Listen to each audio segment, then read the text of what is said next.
நான் முதல்வன் திட்டத்தை நம்முடைய முதலமைச்சர் அவர்கள் தன்னுடைய கனவு திட்டம் என்று சொல்லி 3 ஆண்டுகள் முன்பு துவங்கி வைத்தார்கள். அதாவது தமிழ்நாட்டு இளைஞர்கள் திறன் பயிற்சியோடு உயர்கல்வி பயில வேண்டும், 100% அளவிற்கு வேலை வாய்ப்பை பெற வேண்டும் என்பதுதான் அவருடைய அந்த கனவு. அந்த கனவை நான் முதல்வன் திட்டம் இன்று நினைவாக்கி கொண்டிருக்கிறது, உண்மையாக்கி கொண்டிருக்கிறது. ஏனென்றால் இதுவரைக்கும் 41 லட்சம் ஸ்கில் சர்டிபிகேட்ஸ் திறன் சான்றிதழ்களை நான் முதல்வன் திட்டத்தின் மூலம் நாங்கள் வழங்கி இருக்கின்றோம்.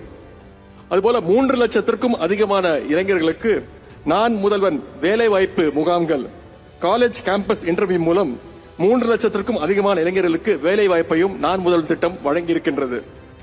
ஸ்கவுட் திட்டத்தில் பல மாணவர்கள் இங்கிலாந்து, ஜப்பான் போன்ற வெளிநாடுகளுக்கு சென்று அங்குள்ள நிறுவனங்கள்ல திறன் பயிற்சிகளை பெறுகிறார்கள்.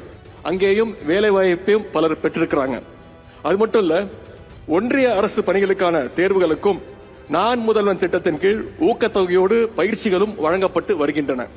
இதன் மூலம் தமிழ்நாட்டிலிருந்து ஒன்றிய அரசு பணிக்கு தேர்வாகும் இளைஞர்களுடைய எண்ணிக்கையை 2021 நம்முடைய அரசு அமைந்ததற்கு முன்பு, அரசு அமைந்ததற்கு பின்பு என்று சொல்லும் அளவிற்கு அதிக எண்ணிக்கையில நம்முடைய மாணவர்கள் யூபிஎஸ்சி தேர்வில் தொடர்ந்து ஒவ்வொரு ஆண்டும் அதிகமாக வெற்றி பெற்று வருகிறார்கள்.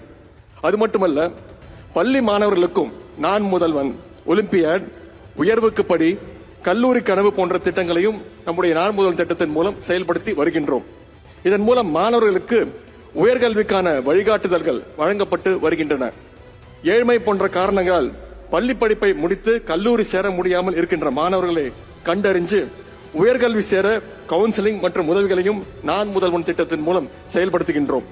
நான் முதல்வன் திட்டத்துடைய வெற்றியின் தொடர்ச்சியாகத்தான் நம்முடைய முதலமைச்சர் அவர்கள் இன்று வெற்றி நிச்சயம் என்ற திட்டத்தையும் துவங்கி வைக்கிறாங்க. வெற்றி நிச்சயம் என்பது இந்த திட்டத்தின் பெயர் மட்டுமல்ல, இதன் கீழ் பயிற்சி பெறுகின்ற ஒவ்வொரு இளைஞருக்கும் வெற்றி நிச்சயம் என்பதே இந்த அரசினுடைய முதலமைச்சருடைய ஒரே இலக்கு, டார்கெட்.